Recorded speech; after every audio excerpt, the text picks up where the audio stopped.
الناس اللي ما دايرينش ابوني راه ساهله ديروها، وكونوا اكيد هاد القصه هادي نيفو واحد اخر.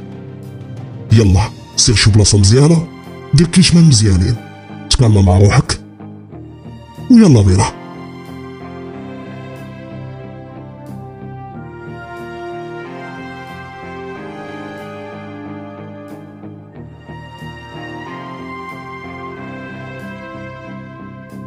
إلا كنتي غادي تيق أي حاجة كتسمعها فمن الأحسن بلا ما تسمع. في عالمنا كاينين بزاف ديال الأساطير، الخرافات اللي كيبان لينا حنا أنهم خرافات، ولكن كاينين وموجودين بحالنا بحالهم. مثلا الجن اللي واخا مذكورين في القرآن الكريم، إلا أنه بزاف مازال شاكين والعياذ بالله. حنا ما خصناش نشكو في كلام الله عز وجل، ولكن راه بصح كاينين بزاف ديال الاسرار في هذا الكون اللي مازال ما عارفينهم حنا، وما غاديش نعرفوهم لعده اسباب، منهم انه العقل ديالنا محدود، ما غاديش يستوعب انه كاينين مخلوقات من غير الانسان والحيوان. المهم داكشي اللي عارفين، عقلنا صغير بزاف، وكذلك المعرفه ديالنا على الاسرار ديال الكون ديالنا قليله. سمحوا لي على هذه المقدمه الطويله. القصه ديالي، انا سميتي مهدي، عمري 24 سنه، ولد كازا، خريج معهد الفنون الجميله بالقاهره في مصر. قبل ما تصفقوا كملت قرايتي في مصر اللي هي مهد الحضارات ولا الدنيا. اختاريت نكمل قرايتي تما حيت مصر بلاد معروفه وغنيه بالتاريخ ديالها، من الهندسه ديال الفراعنه القدامى حتى لعند عبد الحليم حافظ، كلثوم، العادل الامام والبقيه، وكذلك الاثار التاريخيه اللي فيها. واكثر حاجه هي الاساطير اللي فيها، بحال لعنه الفرعون ولا لعنه الفراعنه، توت عنخ امون والنداهه، وزيد وزيد. بلاد زوينه ولكن ما احسن من اب الدنيا المغرب العظيم. استبدات نهار قررت انا وصحابي اللي كانوا كيقراو معايا في المعهد نزوروا الاهرامات اللي كاينين في الجيزه ولا الجيزه، واخا دوزت هنا 3 سنين عمرني ما زارتهم بحكم الدراسه اللي كانت واخده وقتي كامل. كنت متحمس نشوف واحده من اعجوبات الدنيا السبع. ودخلنا للهرم زوسر اللي كان كيتسمى بمدينه الموتى. كانت التذكره ديال الدخول ب100 جنيه، تقريبا هي 34 درهم مغربيه. كان تما الصراحه عالم واحد اخر لداخل، بحال شي مدينه صغيره، ممرات ديال المقابر ودروج كثيره، كان داكشي زوين. ومن تما دخلنا الهرم خوفو اللي كان كبير بزاف. كنت كنتامل الرسومات والنقوش اللي كاينين تما، بنادم براس صقر، وواحد اخر براس قطه، وواحد براس كلب. وكنت كنقول مع راسي واش هادو اساطير خرافيه ولا هادشي بصح، ولا هادو غير اقنعه كانوا كيديروهم الرجال في ديك الوقت باش يبينوا المكانه ديالهم الكبيره وسط من المجتمع المصري ديال ديك الساعه. ولكن اللي اثار الانتباه ديالي كثر هو الديب اللي كان كبير ومهيب وسط دوك الرسومات كاملين. ديب واقف مهيب، واقف على رجليه وبحال كان كيدوي مع الملك. هادشي اللي بان ليا في النقوش، وهادشي خربقني بزاف. كان صعيب عليا نتيق هادشي، ولكن هاد الرسومات كانوا بحال شي كتاب ديال التاريخ ديال شي مؤرخ. كانوا بعض الكلمات تما اللي بقيت كنحاول نقراهم ونتهجى فيهم. قدرت نقرا 2 ديال الكلمات الاخرين. هي الا جيت نقول لكم شنو مكتوب بالضبط، كان مكتوب هيف كيدا. المشكل ماشي هنا، المشكل اني كي قريت هاد الكلمات بحال ضربني الضوء في الجسد ديالي كامل. حسيت بحال الرعده خفيفه طلعت بواحد السرعه عاليه، وحسيت بداتي كامله كدورني بحال غنتفرقع من الداخل ديالي، وبديت كنترخى، وبدات كتفوتني ديك الحاله اللي كنت حاسس بها. حتى سمعت صحابي كيعيطوا عليا باش نمشيو. فاتني داك الاحساس اللي ما هواش، جا على بالي بلي غادي يكون هاد الايام ما كناكلش مزيان ولا فقر الدم هو اللي كيدير بحال هكا. ومع الايام حسيت براسي بحال تبدلت، وليت كنحس بالقوه، وليت كناكل بزاف كاع اكثر من الاول. ولكن ما رديتش البال، كل نهار كنت كنصحاح بلا ما نتريني بلا والو. الشكل ديال الجسد ديالي بدا كيتبدل بطريقه اللي عجيبه، بحال شي واحد دخل لاصال وبقى كيتريني وما حبسش لمده عامين بحال هاد الشكل. ولكن انا غير مريح. شي اللي خلى صحابي كيتسائلوا. واحد فيهم قال لي عطينا صاحبي الوصفه، كتريني تخبيه ولا شنو؟ انا كنقول لهم راني ما عارفش، والله ما عارف مالي. تخرجت من المعهد وجات الوقيته ديال الرجوع للمغرب الجميل. توادعت مع صحابي ووعدتهم اني غنرجع نشوفهم، خصوصا مايا اللي كانت بيناتنا علاقه اللي قويه، ودعتني بالدموع ووعدت اني غنرجع. ولكن القدر كان مخبي لينا بزاف ديال الحوايج اللي غتعرفوهم معايا. رجعت للمغرب، تلقاو لي مالي الدار في المطار وتسالمت معاهم، ورجعنا للدار وانا فيا الموت ديال العيا. ضربتها بواحد النعسه عالميه ما فقت حتى الغد ليه. نط تسالمت مع مالي للدار وجلست كندوي معاهم بحكم البارح ملي جيت ناس نيشان. فطرت معاهم وخرجت نشوف صحابي اللي دازت سنين ما شفتهم. بقيت مريح معاهم، كنتعاودوا وخرجنا مجموعين ضربنا التسركيله. ما تمينا راجعين حتى لديك الجوج ديال الليل. دزنا من واحد الدرب اللي كان خاوي ومعروف فيه الكريساج. وعلاش دزنا منه؟ حيت كان طريق مختصره للحومه اللي كنا ساكنين فيها. كان يحسب لينا بلي غدوز هانيه حيت حنا مع بعضياتنا، ولكن بدون مقدمات خرجوا لنا 3 ديال الشفاره كلهم هازين السيوفه. دورونا بالزغبه وكل واحد هز جنويه طويله. طبعا قالوا لنا نحطوا داكشي اللي عندنا بلا صداع بلا مشاكل بلا ما يتاذى حتى شي واحد. الدراري كانوا مخلوعين، اصلا دراري ولاد ديورهم ما عزيزش عليهم المخاصمات بوحدي اللي كنت زعم فيهم. وبين يكذب ما عرفتش منين جاتني هاد الزعامه هادي، وانا اللي معروف عليا غدا خوكم معروف عليه خواف. ولكن خرجت عينيا وقلت لهادوك سيروا صاحبي غيروها من هنا قبل ما يتاذى فيكم شي واحد. بداو كيضحكوا عليا، وجا واحد اللي باينه فيه هو اللي زعم فيهم وقال لي عشيري بحال ما سمعتكش مزيان ولا شي حاجه. عاود شنو قلتي؟ قلت يا صديقي سي غيرها. خونا هز ديك الجنويه ويصرفقني بها بالجهد، قال لي بطال مع راسك، طلع داكشي اللي عندك قبل ما نخمج لولد امي يمشي وجهو. هنا انا بدون شعور هزيت يدي وضربتو ببونيه، جيت جبهتو. خونا طاح في الارض كاو، طاح بحال شي واحد كان واقف ونعس دقه وحده، طاح طيحه وحده. كنت انا حاس بواحد الغضب ما عرفتش منين جاني، حسيت براسي بحال كنزير. صحابو شافوا الديكور ومع شافوا في وجهي بانت ليا في عينيهم علامات ديال الخوف، بحال شافوا شي جن ولا شافوا شي وحش. خوتنا كانوا باينين من عينيهم انهم كانوا خايفين بواحد الطريقه اللي خلاتني شك في راسي. تمال هادو يلا تميت قاصدهم بشويه وما يعطيوها لدرادك، خلاو غير الغبره من موراهم. انا حسيت بالجسد ديالي كامل كيترخى وكنت كالمه. صحابي اللي اصلا بعدوا شويه تمو جايين راجعين لعندي، قال لي واحد كي درتي لها مهدي؟ هذا راه الكاميروني كلشي قاطع عليه، راه هو اللي حاكم هاد لاصون هادي. انت غير ضربه وحده غيبتيه. حضرت عينيا في خونا اللي طايح في الارض وبان ليا لوين. هادشي اش كيقولوا لي الكاميروني، وانا نقول الدراري ما كيزارينيش الحديد. انا الدراري بقاو كيشوفوا فيا الدراري بحال راني شي بطال، وتحركنا كاملين للدرب. كلشي مشى لدارو وانا مشيت للدار. دخلت ديريكت لبيتي سديت عليا وبقيت غير كنفكر مالي وليت بحال هكا.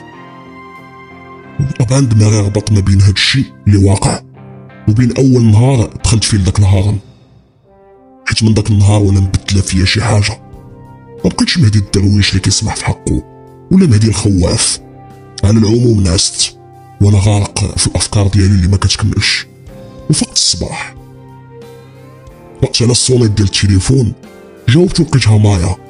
قالت لي الو مهدي فين غدرتي؟ شفتك وصلتي للمغرب وتبدلتي عليا، لقيتي شي واحد احسن مني؟ راني عرفتك غديرها الغدا. قطعت عليا، كنحسب ليا غير كضحك، ولكن بديت كنضحك حتى انا. هاد الدريات عالم واحد اخر. عاودت صونيت عليها وبقيت كنتعنب عليها كما القاعده، وبدات كضحك وقالت لي توحشتك وكنبغيك وكذا، المهم راكم عارفين. نط غسلت وجهي وسناني وقصت الوالده هي والوالد، لقيتهم كيفطروا بست لهم راسهم وجلست كنفطر. قال لي الوالد ودابا ولدي كملتي قرايتك؟ شعوال دير؟ قلت الصراحه الوالد باقي كنفكر وبحال والو غنرجع للساقه في مصر. وحنات ليهم الدغمه اللي كانوا كياكلوا. الوالده قالت لي راه حيد هاد الفكره من راسك، راه ما غادياش تكون. قلت لهم واخا يكون خير ان شاء الله. بصراحه ما حكرتش عليهم حيت هادي كانت غير فكره وصافي. ونط خرجت، شفت الباب ديال الدار تقريبا بشي 20 متر، جاو عندي الدراري ديال البارح كيجريو، قال لي واحد فيهم مهدي حيد من هنا، الكاميروني كيقلب عليك. قلت لهم الصباح هذا حيدوا عليا كاميروني ولا سينيغالي، تا راه غادي يموت لا قرب ليا. كنت كندوي بكل ثقه في النفس. ما تسوقتش، شديت واحد الطاكسي ونزلت للمدينه. كنت موحش المغرب في هذاك الشيء علاش ضليت كنتسركل حتى ظلام الحال.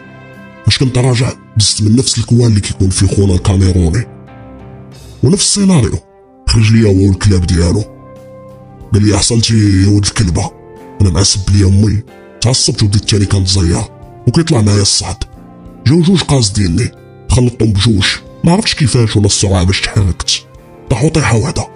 هنا خونا هو يقصدني، مع وصل لعندي باغي يضربني شديتو من عنقو طلعتو من الارض تا ولا بحال طاير في السما، وقلت لي اليوم غتموت. خونا شاف عينيا ولد تخلع وبدا كيحاول يبعد مني وقال لي عينيك عينيك مالهم، شكون انت شنو انت شكون جن، بسم الله الرحمن الرحيم. بدا كيترطى وكيبكي عليا حتى طلقتو وقلت ليه اخر ما غدور بساحتي، لحتو في الارض وتمشيت بالشوارع عليا بكل ثقه. وانا كنتمشى بديت كنترخى عاوتاني، كنت غادي حاضر راسي حتى دخلت للدار. كنت كنفكر غير في داكشي اللي قال ليا مال عينيك شنو انت. قلت شنو شاف فيا خونا تتخلع لديك الدرجه. الكاميرون عطاني ابتساع فعلا، والسمعه ديالي ولات في شكال تحد نبقى حتى كيقدد صار عليا، لا في الحومه لا في الحومات اللي حدانا، وبقيت عايش حياتي نورمال. من داك النهار ما تصاطحتش مع شي مشكل. وصل الصيف وكنت معول اني نسافر المسار نشوف صحابي، حتى مايا باغي نشوفها، ولكن صدمني الوالد وقال لي احنا غادي للعروبيه نواحي اكادير. قلت له لا الوالد عندي بلانات. قال لي مهدي غادي للعروبيه هي غادي ليها، انت ما كيحسب لك كتافك عراض وصافي غتولي دير اللي بغيتي. سكت طبعا ونزلت راسي حيت الوالد كيبقى الوالد، وعنده واحد الهيبه يا سلام بحال شي عرندس، الهيبه اللي ما تخلينيش نزعم عليه واخا نحاول، ما تخلينيش حتى نزيد معاه في الهضره. وداكشي اللي كان تحركنا للعروبيه تما اللي كانت في الجبال وبعيده على المدينه. باش توصلها خصك دوز من واحد الغابه اللي كلها شجر ديال البلوط. وصلنا للدار اللي في العروبيه وخرج جدي وجداتي وولد عمي اللي لقيناه حتى هو تما. هاد ولد عمي سميتو هاشم، جا هو من اكادير تا هو باش يدوز الصيف في العروبيه. فرحت فاش شفتو حيت كان بحال خويا، ما دوزناش قليل في الصغور. جا علقني بالجهد وقال لي اصحى حيت يا صاحبي انت كي درتي ليها. قلت له خويا غير لونطريمون نقص البروغرام، خوك راه داير واحد البروغرام عسكري. انا خوت بيني وبين الرياضه من الباك ما بقيتش قربت لا هي الكره ولا شي حاجه متعلقه بها. سالمنا مع العائله وكلشي كان فرحان بينا، وداز النهار واعر. كان عندنا العيد الكبير من مور يومين. وصل الليل ديال داك النهار وقلت لهاشم يلا نضربو شي دويره في الغابه. قال لي واش انت مريض؟ الغابه في هاد الليل؟ جار يومين اللي دوزت هنا كنسمع غير الغوات والصوت ديال الدياب وكتقول لي الغابه. قلت لي ترجل معانا مالك مخلوع غير بوحدك، يلا تحرك. زعمتو بديك الهضره وتحركنا، وانا الصراحه ما كنتش مرتاح، كنت حاس براسي مزير داكشي علاش كنت باغي نخرج من الدار باش يضرب فيها شويه البرد. الدنيا كانت مظلمه ولكن القمره دايره الدور ديالها. تمشينا بجوج مجمعين، مره كنغنيو ومره كيعاود لي على واحد صاحبتو قال لك سميتها سوزان ولكن ما تيقتوش. وصلنا لجيت الدخله ديال الغابه اللي ما كانتش بعيد على الدار ديال جدودي، وتسمع الصوت ديال الدياب من بعيد. الغريب في الامر انه هنا حسيت بحال انا باغي ندير بحالهم، انا بغيت ندير بحال الدياب ما عرفتش كيفاش. بديت كنتزير قلت شي وحدين طالقين مزيكا في شي عرس وكيشطحوا، وانت كتحس بلي انت باغي تشطح. هادشي طرا ليا، غير الفرق هنا اني تبزز عليا، حيت طحت في الارض على ركابيه وبديت كندير بحال الصوت ديال الدياب. كنت كندير داك الصوت وكنحيد في التيشيرت ديالي. هاشم شافني وقال لي مهدي انت مالك؟ كان التنفس ديالي غادي وكيزيدوا الضربات ديال القلب ديالي كنسمعهم حيت كانوا كيتسارعوا. حسيت بالادرينالين كيطلع بزاف، وهاشم باقي كيسول فيا مالك. طلعت راسي نشوف فيه وفاش شاف فيا وهو يتخلع رجع بالنور وهو يطيح وقال لي عينيك مهدي عينيك. انا كنت باغي نتفرقع من الداخل، شفت في السما ولقيت الغيومه كيتحيدوا على القمر مزيان، القمر اللي كان مكتمل، وانا غير شفتو وانا بدا كنعوي كتر بحال الدياب بالجهد. وانا حالف امي حسيت بشي حاجه قاصتني وحسيت بالنياب ديالي كيطوالو. عظامي كنت كنحس بهم بحال في شي مهراس كيتهرسوا كاملين. السنسول ديال ظهري حسيت بيه بحال بغا يخرج من بلاصتو، واحد الالم اكثر من القياس. طحت في الارض ويديا قدامي وبان ليا الشعر كينوض فيهم. دورت عينيا وانا كنحاول نغوت والشعر كان كينوض ليا في الجسد ديالي كامل. حسيت براسي كنتحول لشي حاجه. كنت قادر نسمع حتى الصوت ديال هاشم باقي كيقول لي مالك مهدي مالك اش هادشي كيوقع. ومن تما فقدت الوعي ولا غيبت، مبقيتش عاقل على والو حتى الصباح. وقت الصباح لقيت راسي لابس غير سروال اللي ولا داير بحال شي شرطه تقطع من التحت، يديا فيهم الدم بزاف وفمي فيه الدم تا هو. طلعت راسي وبان لي هاشم تا هو مغيب، وحنا شي ناس طايحين مقتولين كاملين ومشوهين، الدم كتير ومصارم مليوحين في الارض بحال شي حيوان مفترس دار فيهم هادشي. بديت كنمشي على يدي حتى وصلت لعند هاشم، كنفيق فيه كنقول ليه هاشم نوض نوض اصاحبي نوض. كنت خايف ليه يكون مات ولكن ما فيه حتى شي اثار. صافقتو بالجهد هو يفيق، فاق كيبان عيان واللون ديالو مخطوف. ملي شافني هو رجع للور خايف. عاد بانت ليا يدو اللي فيها الدم. قال لي شكون انت ماشي مهدي شكون انت؟ قلت ليه هاشم يهديك الله راه مهدي هذا. مالك اصاحبي؟ قال لي راه مستحيل تكون مهدي، مهدي راه ماشي وحش انت راك وحش. قلت ليه غير شنو وقع؟ راني ما عاقل على والو بديت كنحلف ليه وقلت ليه بلي انا مهدي. بان ليا شويه تقالما وقال لي اش وقع لك تا وليتي هاكا؟ قلت ليه عاود ليا شنو وقع؟ قال لي بديتي كتركب في الارض عظامك كلهم كيتبدلوا، ناض فيك بزاف ديال الشعر حتى وليتي داير بحال شي ديب. عينيك كانوا حمرين، كنتي ديب كبير واقف على رجلي بجوج وهجمتي عليا عضيتيني من يدي. غوت بجهد وقلت لك مهدي وانت تحبس. بديت كتشم فيا بحال شي كلب وكتشوف فيا، مرة كتخرج نيابك ومرة كتعاود تسكت وكدير واحد الصوت بحال ديال الكلب بحال شي كلب مخلوع. بعد شي قسم تقريبا وتسمع الحس من موراك. درتي بالزربه وانا كنت كندور في عيني نشوف شنو واقع. خرجوا من وسط من الشجره بعاد بحالك تماما، غير هما عينيهم كانوا صفرين وواحد كانوا عيني حمرين ولكن ماشي بحال الحموريه اللي كانت في عينيك.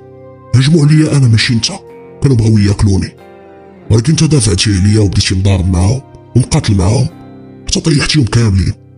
كنتي انت قوي عليهم بزاف، قتلتيهم كاملين وكنتي مضروب شي ضربات وتكيتي في الارض وكان باين فيك العيا وكدير داك الصوت بحال شي كلب مخلوع. قتلتي كلشي ولكن داك مول العينين الحمرين هرب. انا من الصدمه والدم اللي مشى ليا غيبت، ما فقت فيقتيني. سرح يدو قدامي وبان ليا فيه واحد العضه بحال ديال شي كلب ولكن كبيره شويه غير هي ما غاقاش. وانا نقول ليه دابا بغيتي تقول لي بلي هاد الناس كاملين اللي مقتولين هنا انا اللي قتلتهم؟ قال لي هادو ماشي ناس هادو وحوش. يلا خويا نحيدو من هنايا قبل ما يجي شي حد ويلقانا حداهم ونمشيو فيها. قلت ليه واخا ولكن واش هادشي كامل؟ قال لي بلا ما تكمل الهضره انا ما كذبتش عليك في والو. هاشم حيد القبيه ديالو عطاها ليا لبستها وتحركنا انا وياه لجهه الدار. وكان مالين الدار مشطونين هو كان مخبي يديه من موراه، كانوا كيقلبوا علينا. انا تسللت للفوق لبست حوايجي ولكن هاشم عيطوا ليه بزاف ما كان عنده ما يدير. شافوا يديه وبقاو عليه مالك شنو وقع لك؟ نزلت انا عندهم وبداو كيسولونا، ما عرفتش كيفاش بجوجنا اتفقنا اننا نقولوا تقريبا نفس الكلام. هاجم علينا ديب وعض هاشم، جدي هز الطوموبيله وديناها للسبيطار. داواو ليه يدو مزيان ولكن ما بغاوش يخيطوا ليه، قالوا ليه العضه اللي دايره بحال هكا ما كنقدروش يخيطوها. غطاو ليه يديه وتمينا راجعين في حالنا بعد شي ساعتين تقريبا. وحنا راجعين فاش قربنا للدخله ديال الدوار ولا واحد المفترق ديال الطرق لقينا بحال شي باراج ديال الجندارم وروينا. فاش سولنا شنو طاري قال لنا واحد السيد من الدوار نيت بلي لقاو 3 مقتولين ومخمجين كاملين في الغابه وبين بلي الدياب هما اللي هجموا عليهم. قلنا الله يحضر السلامه ومشينا للدار. طبعا سمعنا الهضره باش منبقاوش نخرجوا كاع في الليل. وجدي كان مستغرب بزاف حيت قال لك الدياب ما كيزعموش هاد الزعمه هادي. دخلنا انا وهاشم للبيت وسدينا علينا. قال لي شنو هادشي واقع يا مهدي؟ قلت له باش غنعرف هادشي راه ما عمرني شفتو. قال لي ما تقولش لي هادشي داير بحال مصاص الدماء. قلت له لا مصاص دماء ما كيكونش بحال هكاك. مصاص دماء راه ما كيخرجش في النهار. واش انا بنت لك ناعس في شي تابوت ولا مدلي من السقف؟ قال لي لا لا لا ماشي مصاص دماء، انت بحال هذوك اللي كيتحولوا لديب.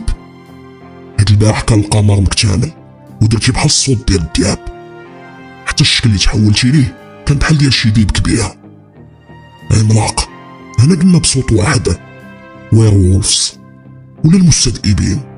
قلت لي ما تحمقنيش يا هاشم، واش حنا في الافلام راه داكشي غير اساطير. قال لي راه في كل اسطوره كاين شويه ديال الحقيقه، وكيفاش غنفسروا هادشي اللي طرا ليك؟ قلت لي راه ما يمكنش اصاحبي. وقفت وبقيت شاد في راسي وقلت لي واخا الا كنت انا مستذئب وعضيتك راه حتى انت غتكون بحالي. ناض وقف وقال لي انا يا مهدي واش دابا نخرجوا اخويا؟ قلت له لا لا لا انا احسن فاش خرجنا. كنت بقيت في الدار على الله اش كنت غندير العائله كامله. قال لي عندك الصح. قلت له باش كتحس انت؟ قال لي كنحس براسي معصب وسخون. الصراحه ملي قلتي لي هاد السؤال هذا حسيت بلي راه بحال عندي واحد الطاقه عجيبه. قلت لي ياك ما بدات العمليه ديال التحول والقمر المكتمل الجاي غتحول كاملك حتى نتايا. صاحبي خصنا نلقاو حل لهادشي، هادو راه غير تخربيقات كيفاش غيطبقوا علينا؟ على الاقل ما لقيناش حل خصنا نعرفوا كيفاش نتحكموا بهادشي لا نصدقوا قاتلين عائلاتنا. هنا سكتنا شويه وانا نقول يتسنى، ولكن هادوك اللي في الغابه تا هما بحالي، اذا راه كاينين بزاف بحالنا غير هو كيفاش عمرنا ما شفناهم. قال لي حيت يمكن كيتخباو بعيد عن العالم الحديث، ولكن ما تنساش اصاحبي راه في جدة عاودات لينا كل عام في هاد الدواور اللي هنا، وبالضبط في ديك الغابه كيموتوا شي ناس بسبب ديال الدياب، وديما كيجيو السلطات وكيمشيو معاهم رجال ديال الدوار كاملين كيقلبوا الغابه كيسكانيوها كامله باش يقتلوا الدياب، ولكن ما كيلقاو والو. قلت لي حيت اصلا دوك الدياب ناس من رجال ديال الدوار كيخرجوا حتى هما على شكل بشر عادي كيقلبوا مع الناس على الدياب. هاشم خصنا نلقاوهم حيت هما اللي غادي يفسروا لينا هادشي. راني قريب نحماق ما يمكنش نتحمل هادشي كامل، راني كل دقيقه خايف نادي شي حد ولا نادي راسي. ولكن تسنى ندير واحد البحث. درت بحث على المستذئب في جوجل، لقيت بلي شخصيه خياليه مبنيه على واحد الاسطوره ديال انه راجل كيتحول لذئب في شمال القمر في كل شهر، كيمشي للخلا وكيدور في الغابات كيقلب على الضحايا، وملي كتطلع الشمس كيرجع للحاله ديالو الطبيعيه البشريه بحال بنادم. وهاد الاسطوره كانت من اقدم واشهر الاساطير في التاريخ ديال البشريه. في الميريكان كيتسمى بالواير وولف، وفي الدول الاوروبيه كيتسمى اللايكن، اما في اللغه العربيه كيتسمى المدؤوب ولا المستذئب. كيتقال انه كاينين شهادات ديال الناس فين تشافوه هادشي في التاريخ، وفين قالوا انه هاد الاسطوره حقيقيه. واحد الطبيب يوناني سميتو مارسيليوس سايدي دو عليها وسمى هادشي لايكا انثروبي، اي حاله تصور الذئبي. كيولي الانسان كيدير بحال الديب وكياكل اللحم الخضر. حتى ابن سينا والزهراوي دوا على هادشي، ولكن على اساس انه مرض ما كيتحولش فيه الانسان داك الشكل، ولكن كيدير بحال الديب. وتسمى في اللغه العربيه الفصحى ولا القديمه القطرب. طبعا هادشي ما عطاني اجابه على والو. كان عندي ارشيف في دماغي على الافلام ديال الواير وولفز وشنو ممكن يقتلهم. كيشبهوا في بعض الحوايج المصاص دماء، كيموتوا بالفضه. هادشي فايت ليا شفتو، قلت راه ميمكنش تكون حالتي هي هادي. قلت لهاشم شنو لقيت وبقى غير حال فمو كيشوف فيا. قال لي دابا خصنا نمشيو للغابه. جلسنا تاني تا الليل، وهاد المره تسلتنا باش ميشوفوناش الدار. سدينا البيت مزيان وخرجنا من الشرجم وبدينا كنتعمقوا في الغابه وكندورو تما ما عارفينش علاش كنقلبوا، حتى فقدنا الامل. كنا هازين غير الفلاشات ديالنا، قلنا غنمشيو فحالنا تنرجعو غدا. وغير دارنا بغينا نمشيو سمعنا بحال شي حد اسف على شي غصن ديال شي شجره اللي مهرس في الارض. دارنا وبان لينا جيت واحد الشجره واحد العينين حمرين وسط داك الظلام. سنيت عليه الفلاش وما هربش، بقى تما وانا نقول ليه خرج من الظلام. ما قال والو، ولكن بدا كيعوي وكيدار الصوت ديال الدياب. حسيت براسي باغي نتحول. هاجم تا هو بدا كيحرك في يديه بالزغبه وقال لي يا مهدي حس براسي كنزيع. قلت له اسكت وصبع. وما هي الا 20 ثانيه تقريبا حتى بداو كيدورو بين عينين مضوين في كاع القنات في ديك الغابه، الوان مختلفه. هذاك اللي كانوا عينيه حمرين خرج كيتمشى، كان انسان طبيعي، راجل كبير تكون عنده ديك 45 حتى ل 55 عام، عنده لحيه بيضاء وصحيح ومهيب. خرج وتمشى لجيتنا وقال لنا شكون نتوما وعلاش دخلتوا لهنا وما خفتوش وما هربتوش؟ راكم شفتوني واش ما خايفينش من الدياب؟ قلتيش من دياب؟ احنا هما الدياب. شاف فيا وقال لي حسيت بكم بلي راكم وحدين بحالنا، خصوصا انت الهاله ديالك قويه بزاف لدرجه كتاثر فيا، ولكن هذا اللي معك. شاف هاشم وقال ليه باقي ضعيف، ولكن القوه ديالك بدات كتكبر. قول لي انتوما اللي قتلتوا 3 من العشيره ديال حمزه؟ قال لي هاشم راه مهدي اللي قتلهم. شفت فيه وقلت ليه ولد الناس ديما مقدم لي المصايب. طورت وجهي للشيباني وقلت ليه تهجموا على هاشم اللي كنت انا يلا عضيته وانا ندافع عليه. قال لي اول تحول لك كان البارح. قلت لي قال لي وكي درتي تا ما قتلتيش صاحبك؟ قلت لي ما عرفتش، انا باغي اجوبه ماشي اسئله على حوايج انا براسي ما عارفهمش. قال لي ومرحبا بك معانا، حنا غنعلموك كلشي. دار شاف دوك العينين وهم يخرجوا كاملين تقريبا 30 واحد، من بينهم عيالات ورجال مراهقين. وقال لي هذه هي العشيره ديالنا حنايا، سميتها عشيره القمر العلوي. حنا عشيره قديمه ممتده القرون واجيال، نتوما دابا وليتوا وحدين منا، يلا معايا. تمشى هو وتبنينا غادي نتابعينو. كانوا دوك اللي تما كلهم كيشوفوا فيا ومقابليني بحال الا شفتي قدامك شي حاجه واعره. دخلنا من جنب الغابه حتى وصل لجيت واحد الكوديه صغيره وفيها واحد الغار ولا كهف. هاشم كان من مورايا وكيقول لي مهدي فين غادي؟ فين تابعينهم وحنا ما عارفينهمش؟ قلت ليه صبر، الغريزه ديالي كتقول لي بلي هادو ناس مزيانين وانا تيق فيهم. دخلنا داك الكهف تمشينا فيه شويه، هو يورك على واحد البلاصه بيدو داك الراجل. كان ديك البلاصه في الحيط ديال الكهف، وهو يتحل واحد الباب كبير وسط من الحيط. دخلنا وتعجبت من داكشي اللي لقيت، عالم واحد اخر، نساء ورجال ودراري صغار كيجريو وكيلعبوا. كانت قريه صغيره وسط من داك الكهف، حتى ديور مبنيه. البلاصه كانت كبيره وفيها الديور مزاحمين وصغار، وسط من داك الجبل كاين هادشي كامل. تفاجأت من داكشي اللي كيشوفو عينيا حتى هاشم، كانوا تابعين السيد. توصل جيت واحد الدار اللي كتبان مبنيه مزيان، تباع الباب ودخلنا معاه. رحب بينا وكان منوع، حط لينا الماكله. قلت له واش حتى نتوما كتاكلوا ماكله عاديه بحالنا؟ قال لي راك واحد منا نسيتي ولا؟ راه حتى حنا كناكلوا بحال الناس، راه كنتحولوا غير ساعات قليله وباقي الايام كنكونوا عاديين بحالنا بحال اي واحد. واخا كاينين فينا اللي كياكلوا اللحم خضر، ولكن عادي كل حر في اختياراته. قلت لي لحد الان راني ما فاهمش هادشي اللي واقع. قال لي انا ولدي غنبسط لك الامور، انت دابا تحولتي وليتي مستذئب وتعضيتي من شي حد. قلت لي لا انا ما تعضيتش. قال لي متاكد؟ واش متاكد؟ قلت لي متاكد. قال لي وكيفاش تحولتي؟ عاود لي من الاول. بديت كنعاود ليه ملي دخلت الاهرامات حتى وصلت فاش قريت دوك الكلمات حبسني وقال لي بلاتي. مشى جبد واحد الكتاب ودار واحد النظاظر ديال الشوف، شال واحد جوج ديال الشمعات وبدا كيقرا من داك الكتاب وقال لي ما يمكنش. قلت لي شنو اللي ما يمكنش؟ قال لي الاسطوره ديال الذئب الاول في التاريخ اللي كان في مصر انذاك في عصر الفراعنه، وكان اول من تحول في التاريخ، واللي كان اله في الحضاره المصريه القديمه، انوبيس. قلت لي انوبيس؟ ولكن راه كان انسان براس ديال الكلب ماشي ديب، واحد المخلوق كيشبه الديب وصافي، ولا ابن آوى، حيت راني عارف عليه كان رمز للموت. قال لي لا كان ذئب بالكامل، غير القصه ديالو ما وصلاتش مزيان. قلت له واخا شنو هي القصه ديالو؟ قال لي هو كان ساحر مصري قوي وجبار ديك الساعه، وكان كيجرب شي طلاميس، وصفات اللي كانت محرمه وقويه بشكل ما يمكنش تتصوروا. كانت الاسطوره كتقول انه تعلم السحر من هاروت وماروت شخصيا، وحول راسو لذئب، وكان قوي كثر من القياس وعنده قدرات، حتى ولاو المصريين القدامى كيعبدوه. وديك اللعنه بدات كتورث الاجيال وحدين اخرين واجيال، حتى ولات في العالم كامل، ووصلت حتى للمغرب ولاو عشائر في العالم كامل. كتقول الاسطوره انه اللعنه ديال انوبيس شخصيا اللي هي كتجسد في اقوى مستذئب شافتو البشريه، والجنس ديال المستذئبين عمرو كان ولا غيكون مقوى منها. كيتقال انه اللعنه تحبست في كلمات مكتوبه في الهرم ديال خوفو. هذوك الكلمات ما كيبانوش لاي واحد، كيبانو غير للمختار.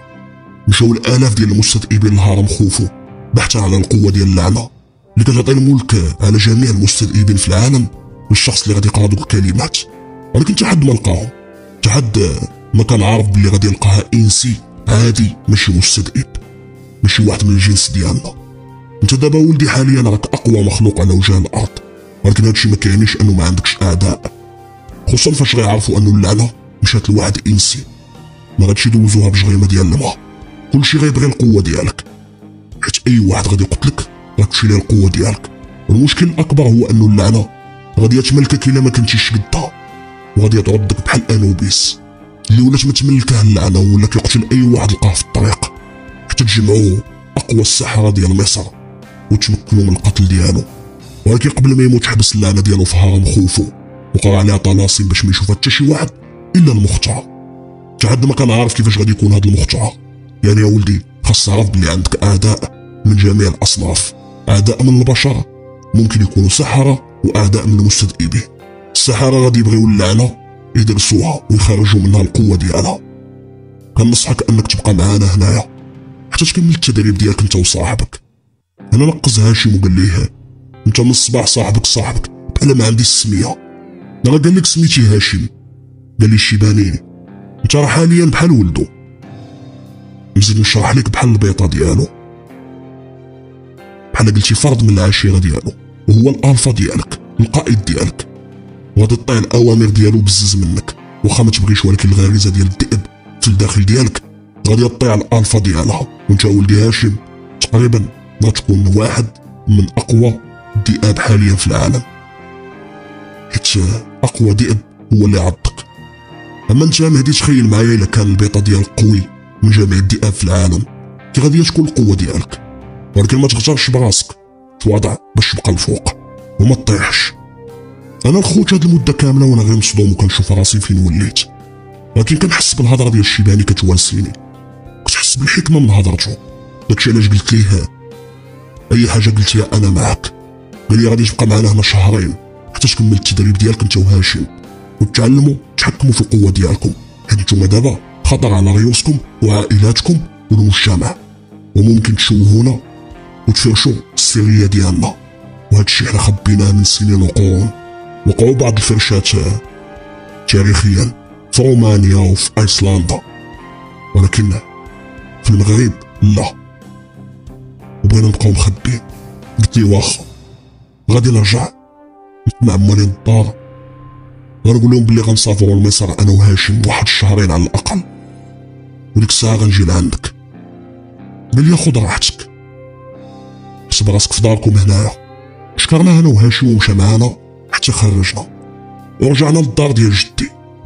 جلسنا مع موالين الدار عادي، قال الغد ليل عيد الكبير.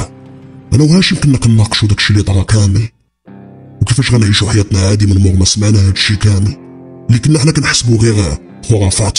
تكلينا والغد اللي فيقونا موالين الدار بكري، مشينا صلينا صلاه العيد، سالمنا مع الحباب والقراب والجيران، ووصلات وقيت الذبيحه. ما قال جدي الله اكبر وذبح، شفت انا الدم وانا متزير، ولكن حاولت نصبر. غير هو بان ليا هاشم كيشوف بعينيه بزاف في الدم، حسيت بواحد الطاقه جايه منه لجهتي، حسيت بيه غادي يتحول. وانا نقول ليه هاشم، قلتها بالجهد، ما تلفت لعندي بقيت عيني صفرين، شاف فيا خنزير فيه ويحني راسو، وما رجعوا عينيه نورمال. شافوا فينا موالين الدار وقال لي الوالد اش كاين، اش كتغوت عليه؟ كنت غير قلت لهاشم يا حيد راه باقي لابس حوايج العيد لا يطرش عليه الدم. قال لي اييه عندك الحق، سير ولدي هاشم سير بدل حوايجك ورجع لهنا باش تعاونونا في الحولي. قلت للوالد شوف غير كملوا الوالد نتوما الذبيحه، حنا غنمشيو نقضيو واحد الغارات. جريت هاشم من مورايا ديتو للبيت، قلت لاش كتخربق اصاحبي، بغيت تحول قدامهم دير شي كارثه. قال لي راه والله اصاحبي ما قديت نتحكم في راسي، جاني بحال شي انهيار عصبي وفقدان التحكم بالذات ديالي. اليوم بالليل خصنا نمشيو للكهف ونبداو التدريبات. اليوم غنقولوا لمالي الدار بلي راه غنمشيو لمصر وبلي انت غتمشي معايا. وفعلا قلناها اليوم. بداو علينا النار العواشر وقلت لهم بلي راه عيطوا ليا من الكليه خصني ضروري نمشي نشد شي وراق. في الاخر قبلوا. وصلنا عمي للسوق انا وهاشم وبقينا تما دايرين راسنا كنتسناو الكار. غدا ما راه عمي وتبعنا نيشان قصدي الغابه. قلت لهاشم شبان لك نضربوها بغيتي تفولي نتحركوا شويه. قال لي سير على الله. وخا كنا متقلين بلي ساكادو بدينا كنجريو. المشكل انه الجرا ديالنا كان خفيف وما كناش كنعياو دغيا كنجريو بالزربه بدوك لي ساكادو اللي هازين. هاشم كان كيغوت وكان فرحان وانا كنضحك. عمي اللي كان سابقنا وكان مكسيري لقينا راسنا قربنا ليه بزاف وانا نقول لهاشم دخل وسط الغابه بين الشجر باش ما يشوفناش عمي. دخلنا كنجريو وسط من الغابه ما كنحسو لا بلايا لا بوالو. بدينا كنجريو تالفين وسط من الغابه حتى قارب يطيح الظلام. كنا فرحانين كنجريو وكننقزو. وقفنا من بعد وقلت لهاشم اجي فين حنا؟ قال لي باش غنعرف. غير هو اخويا ملي وقفنا حسيت بحال شي حاجه قريبه منا. بديت كنحاول نشم وفعلا حسيت بحال شي حاجه ولا شي شخص قريب منا. قال لي هاشم راه عينيك ولاو حمرين.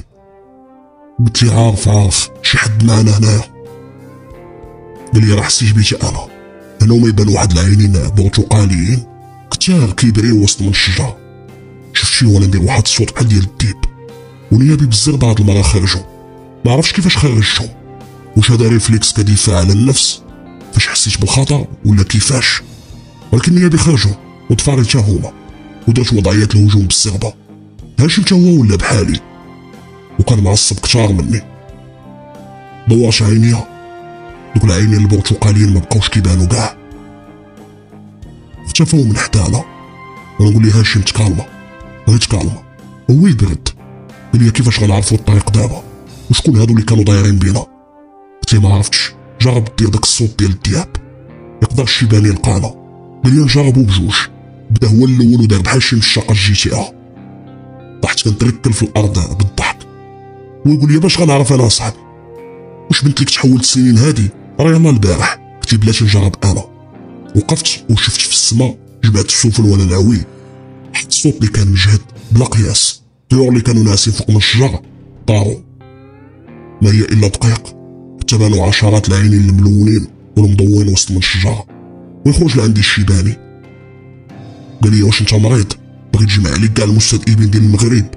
قلت راه تلفنا وما عرفنا فين نمشيو وما عرفناش الطريق وهذا كان الحل الوحيد. قال لي سير بيهم حيدو من هنا غادي يكونوا دابا جايين. قلت لي شكون؟ قال لي ما كايناش الوقت للشرح. يلا غنتحركوا وحنا نسمعوا الصوت ديال الدياب جاي كيقرب بزاف. الصوت ديال بزاف ديال الدياب كيغوتوا دقه واحده. قال لي جريو. جرينا باقصى سرعه وانا كنت مساوي في السرعه مع داك الشيباني اللي كان باقي شاد الريتم. كان ممكن نسبقو لا بغيت ولكن غادي معاه في ريتم واحد. كان في الامكان نسبقو لا بغيت ولكن بقيت غادي معاه في ريتم واحد. وصلنا لقدام الكهف ودخلنا كاملين. انا في الدخله انا والشيباني كنشوفو ياك ما تبعنا شي حد. وانا نديتيكتي دوك العينين البرتقاليين اللي بانوا لينا انا وهاشم. بانوا ليا بعاد كيبريو. فنبين من العلو ديال العينين انه مولاهم طويل واحد شويه وصحيح. كان كيبان ليا بحال شي ظل. قلت للشيباني شوف شافو قال لي هذاك اسامه الهايبريدج كتعني الهجين نوع من المستذئبين المهجن ما بين الذئب والجاكوار ديال النمر الاسود. لحد الان حتى حد ما عارف منين جا وكيفاش ولا هجين. ولكن ما تخافش راه واحد منا ولكن اختار انه يعيش وحيد وخرج من العشيره. حس بلي ما كينتميش لينا وهو قوي بزاف لدرجه قريبه ليك انت. يلا دخل. قبل ما ندخل شفت مزيان واش كاين شي حد واحد اخر تابعنا ولا لا ولكن ما لقيت والو. دخلت فعلا ولكن الحاجه اللي ما شفتش مزيان كان واحد الغراب واقف فوق من واحد الشجره. هذاك الغراب عرفت من بعد بلي غراب الساحره الام. وتبعنا من النهار اللي خرجنا فيه من عند الشيباني وكانت الساحره به مراقباني انا وهاشم. ما عليناش ارتاحينا وبدينا كندويو انا والشيباني. وقال لي داك العواء اللي درتي وداك الصوت اللي درتي انت ما تدارش الاف السنين هادي. راك زعزعتي كاع البلاد والغابه. وصل العواء ديالك لكاع المستذئبين اللي في المغرب حيت العواء ديالك ماشي بحال ديالنا. ديالك هو الصوت الحقيقي للعواء ديال الذئب الاول. دابا خصك تعلم كيفاش تتحكم في القوه ديالك والتحول ديالك، وكيفاش تتحكم في راسك يوم اكتمال البيضه ولا القمر. واهم حاجه هي كيفاش تتحكم في راسك فاش تمارس حداك السحر. هذه هي اهم حاجه، حيت الصراع الابدي بيننا وبين السحره ما غاديش يكمل. حنا كنحاربوا السحر والسحاره، وفين ما كيكون شي حد كيلقى تعويذه او طلسم فاوتوماتيكمون انت كتحول. داكشي علاش خاصك تتحكم في التحول ديالك وما تعرفش على الهويه ديالك. هادشي اللي غادي نديرو. قلت لي واخا، ولكن كيفاش صراع ضد السحر والسحاره؟ قال يا ولدي، واخا حنا اصلنا جاي من تعويذه ولعنه سحريه، الا انه من قديم الزمان كان صراع بيننا وبين السحره، صراع البقاء للاقوى. وحاليا حنا كنخسروا المعركه لدرجه شي وحدين منا انضموا للسحره غير خوفا من الموت وباغي النجاة وخيوليو عبيد. والساحره الام اللي هي من اقوى السحره اللي شافتهم البشريه، هي ساحره كتستعمل السحر باش تبقى خالده، كتقدم تضحيات بشريه بالمئات كل 10 سنين باش تجدد الشباب ديالها.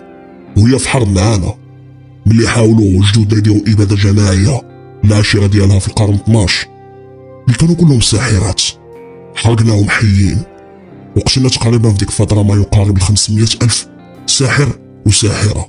وهي هربت وبدات كتعلم السحر ودارت عهود وعقود مع الشياطين والمرضى، وتعلمت السحر من جميع بقاع العالم، سحر الفودو الافريقي والسحر الاسود والسحر الاحمر حتى السحر الابيض وسحر التهيوش. كرست حياتها باش ترجع لنا الانتقام بالاباده ديال جدودنا العشيره ديالها. هي كتعطي الاختيار لاي واحد طاح بين يديها، يا يولي عبد ديالها بعقد من الدم يا يموت، والاغلبيه كيفضلوا الموت على العبوديه. كاين اللي انضم ليها ومنهم حمزه اللي قتلتي رجالو ديك الليله ديال التحول الاول ديالك. دابا انت راك في هاد الحرب معانا، قلتي لاش دخلني لشي حرب بين شي سحاره ولا شي دياب؟ انا باغي غير نتحكم في هادشي اللي فيها ونمشي في حالي.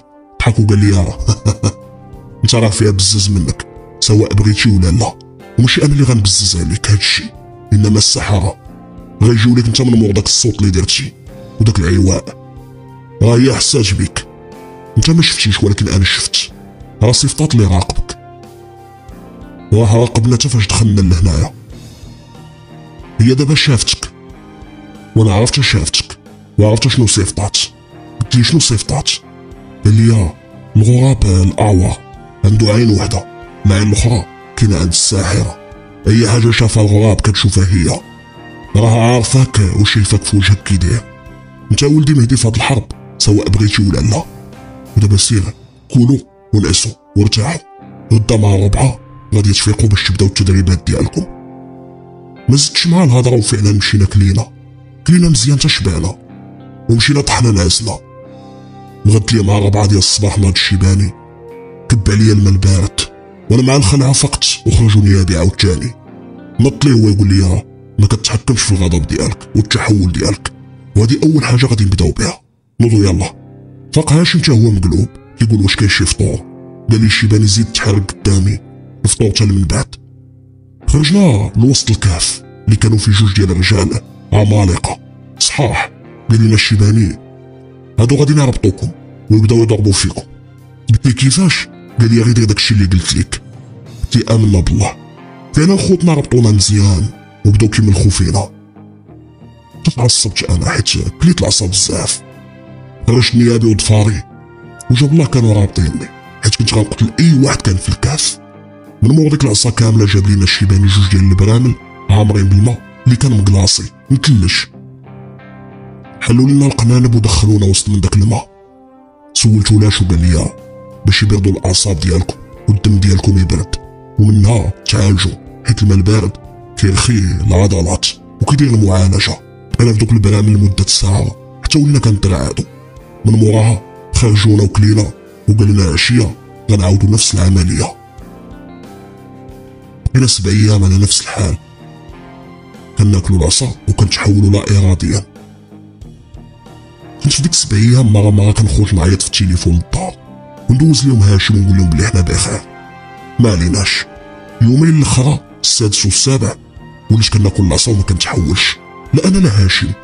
هو يقول لي الشيباني مبروك كملتوا المرحله الاولى اللي هي التحكم في التحول ديالكم وانتم معصبين. المرحله الثانيه تحكموا في التحول ديالكم فاش كيتمارس السحر قدامكم، وهذه اصعب مرحله حيت كيكون صعيب التحكم في التحول ديالك والسحر قريب منك. وداك الشيء اللي كان هاد المرة ربطونا مزيان وبالسلاسل وجاو شي رجال دارو بينا. من بعد تما تجي واحد السيدة لابسة واحد جلابة كحلة شعرها ابيض وطويل. قلت لي شكون هادي؟ قال لي هاد المرأة هي الحاكمة ديال العشيرة ديالنا وهي الطبيبة والمعالجة وكتقون السحر، هي اللي غتكلف بهاد المرحلة من التدريب ديالكم. يلا نبداو. هاديك السيدة بدات كتقول شي كلام ما مفهومش وعينها تقلبو وبدات كتكتب شي جداول ورسومات في الارض. انا بالزغبة بديت كنتزير وهاشم تحول من اللي سمعها. كان باغي يهجم عليها ولكن دوك السلاسل كانوا رابطينو مزيان. انا بديت كنتزير وكنحاول ما نتحولش حتى صافي عييت وتحولت. خرجوا النياب وطوال والضفار تا هما ونضيا الشعر في الوجه ولكن ما تحولتش كاملي. الشيباني كان قال لي ديجا بلي كاين تحول جزئي وتحول كامل. الكامل هو اللي تحولت فيه ليلة اكتمال القمر. بديت كنحاول نتفك من دوك السلاسل باش نهجم عليها وهادشي لا اراديا ما تحكمتش في راسي. قال لها الشيباني وقفي. وقفات وجا لعندي. كنت باقي معصب وباقي مسعور. قال لي يا مهدي تهدن وتنفس بشويه. كان كيدوانا عاد ما كنزيد نسعى. فجابوا الماء البارد والثلج كبوهم عليا. بديت كنترخى حتى رجعت الحاله الطبيعيه ديالي. هاشم حتى هو. قلت للشيباني شنو وقع؟ قال لي كنتي على شويه غدير التحول الكامل وبالتحول الكامل حتى السلاسل ما غيشدو فيك والو وغتهاجمنا كاملين. انا ما بان لي هاد المرحله صعب ملي توقعت. سيروا كولوا وارتاحوا. وفعلا بدات كل نهار كتعاود الشيبانيه الطلاسم وكتمارس السحر قدامنا وحنا كنتحولوا حتى كيخويو علينا الماء بارد. عاد كنتكالماو بقينا على نفس الحال لمده 2 ديال السيمانات حتى السيمانه الثالثه وتدريجيا ما بقيناش كنتحولوا. والسبب كان انه وليت كنقمع داك التحول وداك الغضب اللي كنحس ملي كنسمع طلاسم. عروقي كانوا كيتنفخوا كيبغيو يتفرقعوا وكيوليو كحلين. نهار الاخر من المرحله الثانيه ما ربطوناش كاع وانا قلت للشيباني انت متاكد؟ قال لي تايق فيكم اولادي وحياتنا بين يديكم انت والاراده ديالكم. بدات الشيبانيه نفس العمليه وانا مكالمي وخا حاس براسي شاله فيا العافيه من الداخل ولكن مكالمي ما خرجش لا نياب لا ضفار طرونكيل. ولكن هاشم كان العكس ديالي. كان مزير وكيتنفس بالجهد وكيحاول يقمع التحول ولكن ما قدرش يتحول. شفتو باغي يهجم عليها وانا مغوت بالجهد. قلت لي هاشم حبس. شاف فيا وكانوا عينيه حمرين وواجع اللور وتكمش ودار واحد الصوت بحال ديال الكلب. قال لي الشيباني راه حيت انت الالفا ديالو القائد ديالو تلقائيا كيسمع الاوامر ديالك. مبروك اولدي تخطيتو المرحله الصعبه ولكن هاشم غيبقى في هاد المرحله بين مسالها وانت غدوز للمرحله اخرى وهي مرحله التحول اللي كتحتاج انك تكون في كامل التركيز ديالك. في الاول من بعد كيكون عندك داكشي عادي.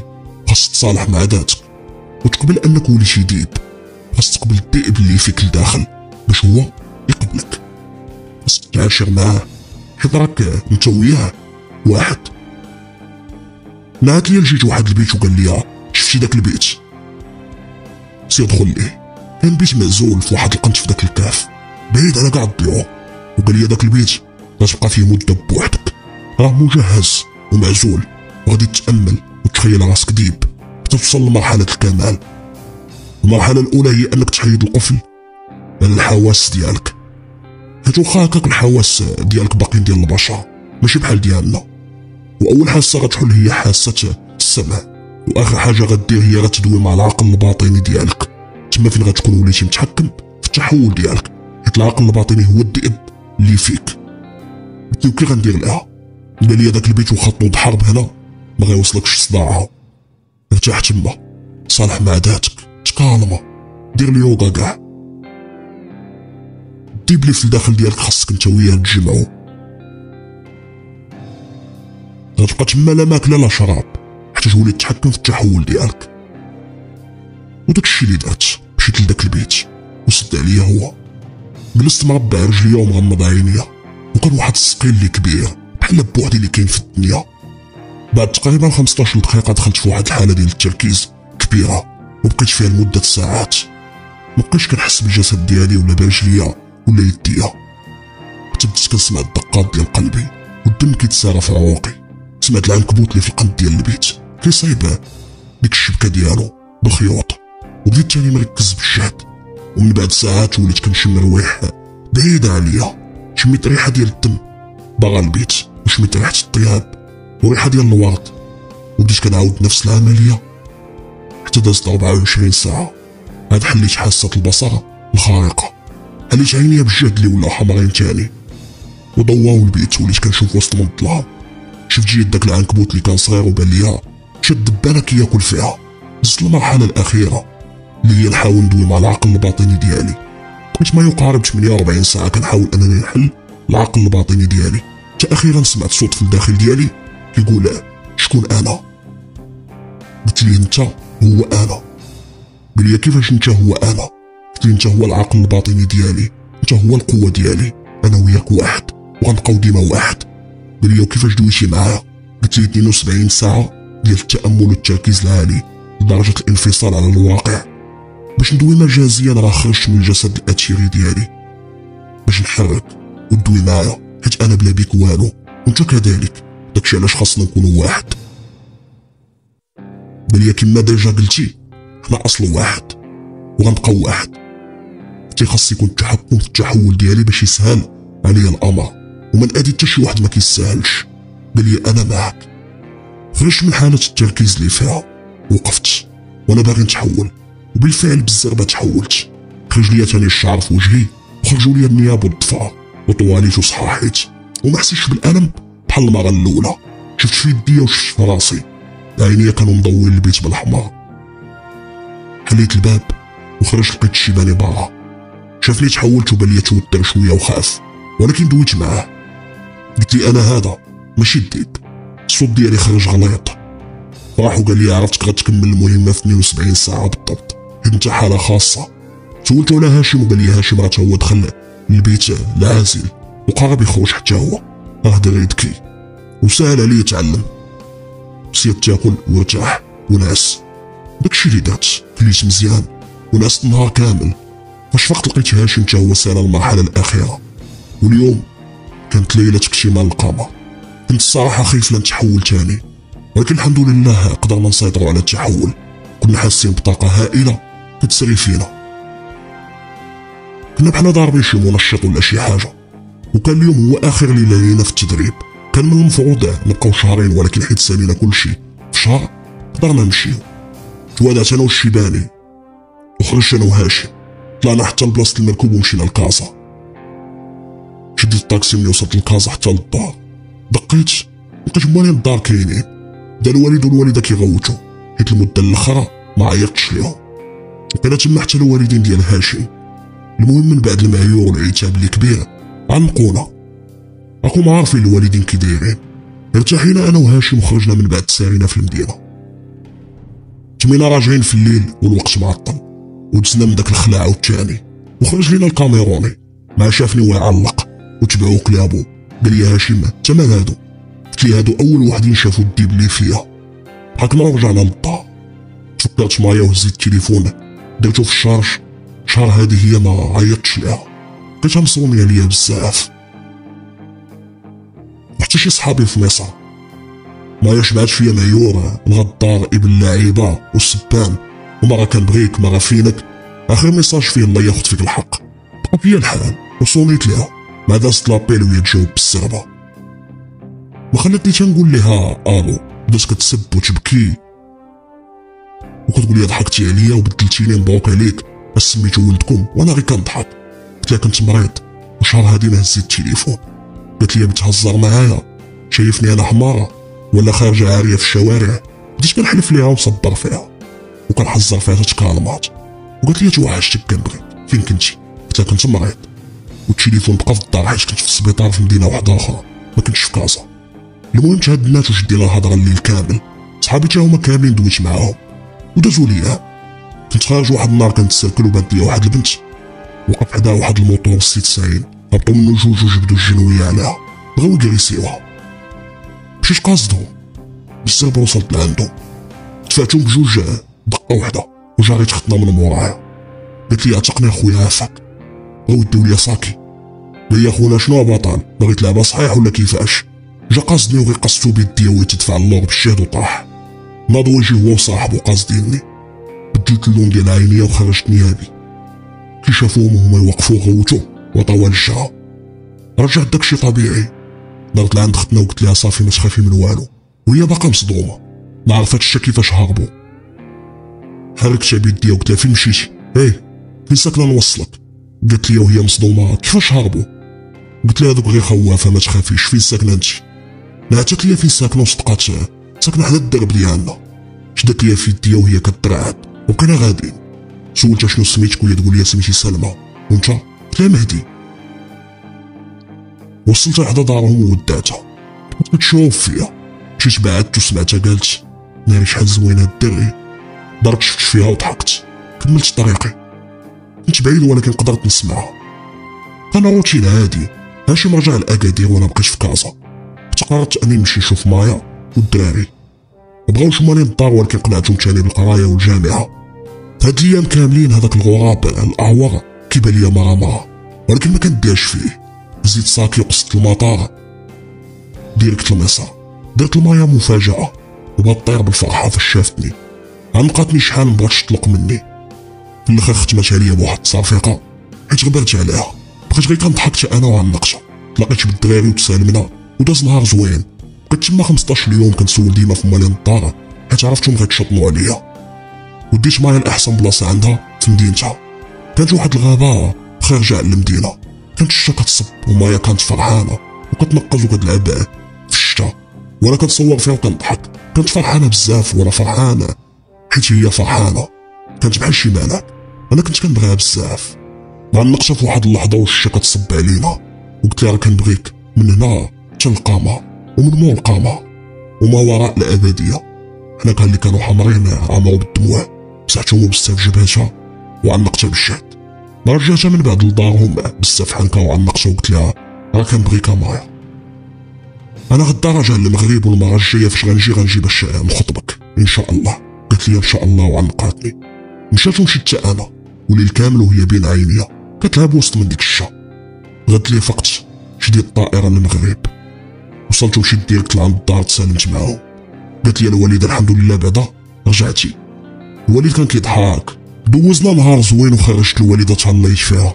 شريت لها حويجات وقاضوات حيت هي الاهم. ومره ما فيها باس تفرحها بتخريجه لا هي لا الوالد وتشري لهم حويجات وقاضوات.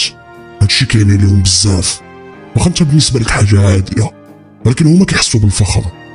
فاش كتضيق بك الدنيا ما كتلقى الا والديك. دازو ليام وقررت اني نمشي نزور الشيباني في الغابه. انا بالنسبه لهاشم باقي كنتواصل انا وياه يوميا. وصلت للغابه وكنت عارف الطريق وبان ليا تاني داك الغراب لاورا تابعني.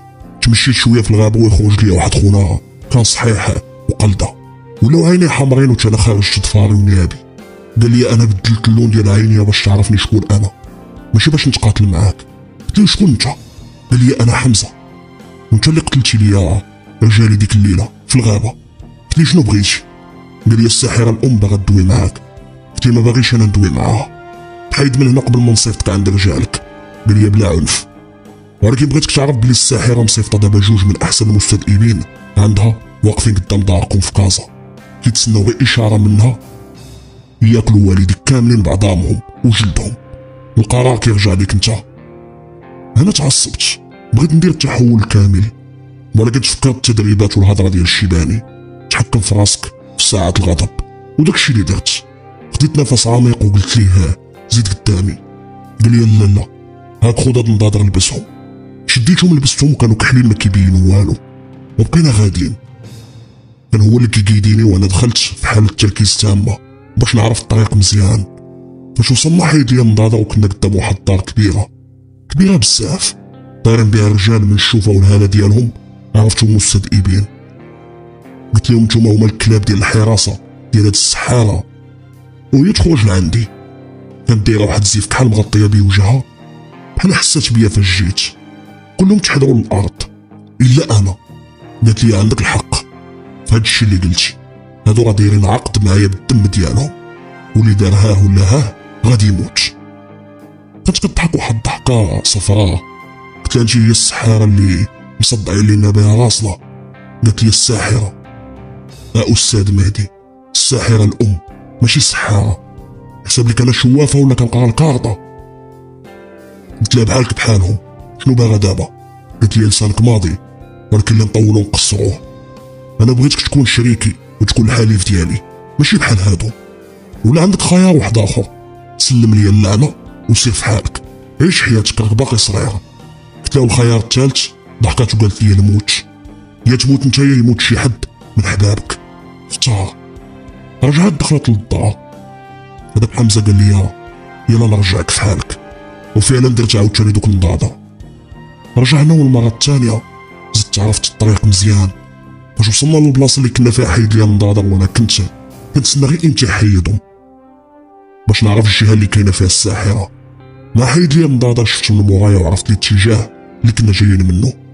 سولني فاش كتشوف وقلت ليه دخل سوق راسك. مشيت للكهف عند الشيباني، دخلت وشافوني كاع دوك اللي كانوا ساكنين تما، جاو كيعنقوا فيا وفرحانين. خرج الشيباني من دارو شافني عنقني وقال لي توحشناك مهدي، غبرتي بزاف. جلسنا انا وياه وعاودت ليه شنو وقع. من بعد قال لي انا عرفتك راجل ما غاديش تركع وتقبل الطلبات ديالها، عرفتك راجل ووالديك ما تخافش. عيط على دوك جوج الصحاح اللي كانوا رابطيننا انا وهاشم في التدريبات وقال لهم ديو معاكم جوج وحدين اخرين وسيروا حدا الدار ديال مهدي حرسوها، اي واحد يحاول يقرب ليها كيما كان وشميتو فيه ريحه الغدر صفيوها ليه وعلمونا باي حاجه. حنا وليها الراس ومشاو. قلت لي كيفاش غادي يعلمونا؟ قال لي التليفون. قلت لي كيستعملوا التليفون؟ قال لي ما قديم، حسب لك عايشين في كهف وصافي، غير شالوا العافيه بالحجر. راه ديما كنخرجوا مره في الشهر للمدينه كنتقداو اي حاجه كتخصنا. بدينا كنضحكوا حسيت بهاد الناس بحال عائلتي. وخرجت من بعد من الكهف ندور في الغابه. من ديك الساعه بدا الليل كيهبط وانا كندور تلاقيت باسامه الهجين، مول دوك العينين البرتقاليين، كان صحيح وطويل، كان مهيب. شافني ويلا بغا يمشي وانا نعيط ليه. قلت له اسامه. وقف ودار لعندي قال لي نعم. قلت له علاش عايش بوحدك؟ علاش ما تطلعش لعند العشيره؟ راك واحد منهم. قال لي انا ماشي واحد منهم، انا مختلف عليهم بزاف، ما كنحسش بالانتماء. قلت له انت ما كتحسش باللي كتنتمي ليهم ولكن هما حاسبينك واحد منهم وكيبغيوك. قال لي انا عزازين عليا، داكشي علاش كل ليله كنسهر قدام الكهف كنحميهم من اي خطر. جريت وجلست انا وياه كندوي وكانت عنده عقليه اللي زوينه. كنبكي وحسيت بواحد الكونيكسيون بيناتنا انا كنعرفو سنين. جلسنا كنتعاودو وكنضحكو. قال لي شحال هادي ما ضحكت، شكرا مهدي. قلت لي كتعرف سميتي؟ قال لي انت هو الذئب الاول، وشكون ما كيعرفكش في العالم كله بين المستذئبين. شوف انا خصني نمشي دابا. سلمت معاه وقلت لي ما تخبرش. قال لي انا ديما هنا وديما وانا موراك، واخا ما كتشوفنيش انا كاين ديما. مشيت حتى انا دخلت للكهف ومره كنت كنخرج ندريني مع اسامه اللي زاد حسن من المهارات ديالي القتاليه. قال لي انت فيك هادشي بالفطره، خاص غير اللي خرجوا منك. ولينا انا وياه بحال الخوت حتى النهار اللي جا داك حمزه الكلب ديال الساحره. قال لنا الساحره الام كتسنى الجواب. قول لي شنو نقول لها باش نمشي في حالي؟ قلت لي قول لها موتك جايه ما حيدتيش من طريقي. قال لي راك غادي تندم. خرجت المخالب ديالي وانا نعطيهم ليه اللوجه، خليت فيه واحد لاطراس كبير ما يبقى فيه حياته كامله. شد وجهه وكان عامر بالدمايات. قال لي غتندم ومشى كيجري. رجعنا لعند الشيباني انا واسامه. قال لي ما غيسكتوش على هادشي. وشفاف اسامه وقال لي اسامه سير للدار ديال مهدي، عزز الحراسه تما. اسامه حرك راسو ومشى ودا معاه جوج ديال الرجال اخرين. انا مشيت ريحت قدام الكهف حتى بان لي داك الغراب الكحل جا ريح ليا فوق من كتفي، وفي رجلي كانت واحد الورقه. عيطت عليه وهزيت داك الغراب ضربته مع الحيط ديال الكهف حتى تشتت كامل. قلت لي الصاره هادي تجي تريح ليا فوق من كتفي.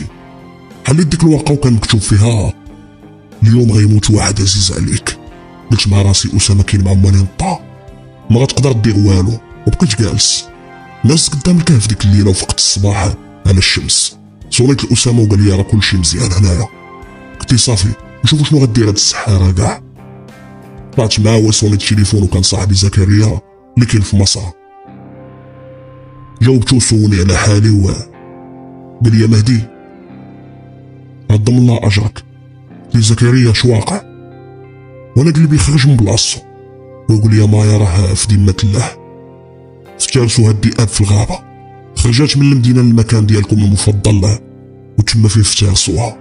طيحت التليفون وزكريا باقي كيدوي وانا كنت كنبكي مقطع من الداخل والدنيا دارت بيا.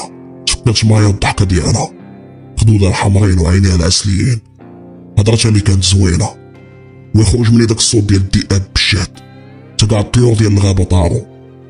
خرج لعندي الشيباني كيجري وقال لي مهدي مالك اش واقع؟ علاش كتبكي؟ ياك ما والديك؟ وانا من الصدمه والدموع والقهر اللي واحد ليا بين صدري ما قديتش ندوي. صونا الشيباني على اسامه وقال لي اش واقع؟ ويقول لي اسامه والو، الامور مهدنا هنايا. وسمعني اسامه كنبكي وقال لي مال مهدي اش واقع؟ قال لي الشيباني انا براسي ما عارفش، كيبكي ودار عواء بالجهد. قال لي اسامه راه حنا سمعناه كاملين. قطع الشيباني التليفون وقال لي غير قول لي مالك. حركني بيديه بالجهد وانا نقول لها قتلوا مايا، قتلوا البنت اللي باغي نتزوج بها. سكت بزاف. قال لي من بعد هادي فلتات لينا، دابا جا الوقت يا مهدي. قلت لي جا الوقت ولكن غنمشي بوحدي. قال لي لا مستحيل. قلت لي عمي محمود هادشي ولا شخصي دابا. شفتي وانا نحول عينيا اللون الاحمر ويقول لي ما غنزيدش معاك الهضره، ولكن رجع لينا ولا بغيتي تقتل الذئب بالزربه حيد لي راسو ولا قلبو. قلت لي غنحيدهم ليهم بجوج. وصل الليل وانا نمشي لديك البلاصه اللي كانت تلقى ليا فيها حمزه. نهار جيت شفت في ديك الجهه اللي جينا منها وضربتها بجريه واحده، وكنت حافظ الطريق حتى وصلت قدام الدار ديال الساحره. تخبيت من مور الشجره وكانوا 20 واحد دايرين بديك الدار، ما خليتهم حتى يستوعبوا شنو واقع. تحولت لذئب كامل، الشوف ديالي ولا قوي بزاف وكنت كنهجم عليهم. اللي تلاح عليا هجم عليا كننقز من فوق منه وكنحيد ليه راسو كيطيح في الارض. حتى القلب كنت كنخترقو، ما استوعبوش كاع حتى لقاو بلي كيموتوا بسرعه خياليه، قلوبهم طايحين في الارض وريوسهم مقطعه. ودخلت ديريكت للدار ديال الساحره، لقيت حمزه والساحره وسط من الدار كيدويو. غير شافوني تصدموا، شافوا يدي عامرين بالدم وعينيا ولاو حمرين بزاف كيبريو. تحت عيني كانوا خارجين واحد العروق كحلين، نيابي زادو طوال وكثر. هاد المره بان فيهم الخوف. غوت واحد الغوته قويه ما عويتش، زقرت كاع الكراسه والطوابل اللي كانوا في الدار طاروا من بلاصتهم. جا حمزه كيجري لجهتي باغي يضربني وانا ندوز ضفري على عنقو، طاح على وقفته وطاح مع راسو في الارض. الساحره هنا سمعتها كتصفق وبدات كتمشي للجنب، كتقول لي ما كنتش حاسبك بهاد القوه. جمعت صباعها بجوج وقالت شي هضره، هي تشير لجهتي بصباعها، ترفعت في السما وتلاحيت بالجهد. خرجت من الشارجم ديال الدار وتلاحيت قدامها، طحت على ظهري، وقفت بالزربه وبانت لي مهزوزه على الارض ووقفت قدامي. قالت لي نكملوا المعركه ديالنا هنايا. ما بغيتش نوسخ داري بالدم، مشيت كنجري لجهتها باغي نضربها. حركت صباعها بالزربه وما عرفتش باش شمت مات. تدفعت اللور وطحت عاوتاني وبقيت كنحاول نهجم عليها، بقيت عاود تلوحني اللور، ما قدرتش كاع نوصل ليها وهي تقول لي صافي مليت نساليو هادشي. جمعت يديها وخرجت موز ديال النقره، قرات عليه شي حاجه وطلقاتو في السما قدامها وهو يطير. وجهات يدها لجهتي وهو تم جاي لجهتي ديريكت بواحد السرعه اللي كبيره، ما قدرتش نبعد منه. داك الجزء من الثانيه تفكرت الشريط ديال حياتي كامل. الوالدين، مايا، هاشم، اسامه، عمي محمود، واي واحد كان ليه دور في حياتي. حتى سمعت واحد الغوته بالجهد، واحد الجسد بان قدامي اللي طاح في الارض، كان الجسد ديال اسامه. هذاك الخنجر دخل فيه في قلبه ديريكت، طاح هو كيغوت من الحريق. وقلت ليه علاش اسامه؟ انا بان لي هاشم وعمي محمود خرجوا كيجريو مهاجمين على الساحره وهما محولين الشكل ديالهم الكامل. اسامه كان كيغوت وقال لي مهدي دابا راه جا الدور ديالك تكون الحامي ديال العشيره، كون راجل. قلت ليه ما تموتش، بقى معايا. ضحك في وجهي وتما مات ورجع الجسد ديالو البشري. عاودت زأرت بالجهد وقصت ديك الساحره اللي كانت ملاهيه مع هاشم وعمي محمود. مشيت المخالب ديالي في الصدر ديالها جهه القلب. الغريب انه ديك البلاصه خاويه عندها. ضحكت ليا في وجهي وقالت لي تفاجأتي، ولحتني بيديها حتى طحت في الارض. غوتات بجد وقالت يحسب لكم غتقتلوني، انا اللي نجيت من القرون الوسطى والاضطهاد ديال الكنيسه والحرق والحروب، وانت تجي تقتلني. ضحكت وانا موقف على ركابيه، دخلت في حاله التركيز بالزربه، خدمت 110% من السمع ديالي، كنحاول نسمع الدقات ديال القلب ديالها منين جايين. وهنا كانت المفاجاه، قلبها ما كاينش في الجسد ديالها، كاين واحد النبض في الدار لداخل. حليت عينيا بالزربه، مشيت كنجري لجهتها، حسب لي غنهاجمها، نقصت بالجهد من فوق منها، قاصت الدار، تلفتات وشافتني، ويا ضرب عمي محمود وهاشم لاحتهم، وتهزات من الارض تما تابعاني، وانا كنت داخل تابع داك الصوت ديال القلب ديالها.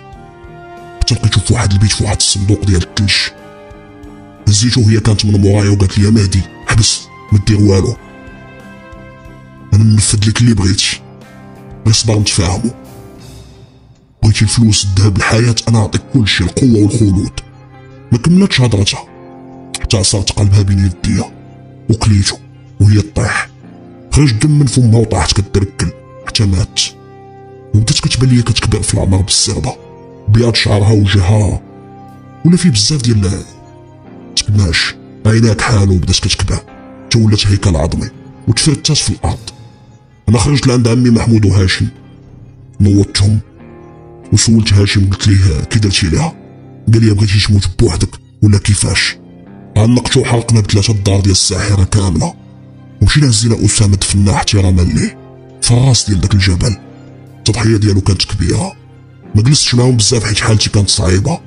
مشيت رجعت لمصر وسولت حتى الدوله للقبر ديال مايا، وبقيت كنبكي وندوي معاها وكنخوي قلبي عليها. دعيت معاها ومشيت للبلاصه ديالنا اللي ماتت فيها، وتفكرت داك النهار اللي كانت الشتا وكانت كتلعب فيها. كانوا الدموع قاجيني، ولكن ما بقيتش في مصر بزاف. رجعت للمغرب وبقيت عايش تما، خدمت في واحد المعهد ديال الفنون الجميله، وبقيت ديما انا وهاشم كنزور عمي محمود والعشيره ديالي في الكهف. مايا واسامه ما عمرني نسيتهم. هذه النهايه. اصدقائي القصه سالت، الى نجحات عجباتكم نزيدو منها بارتي 2.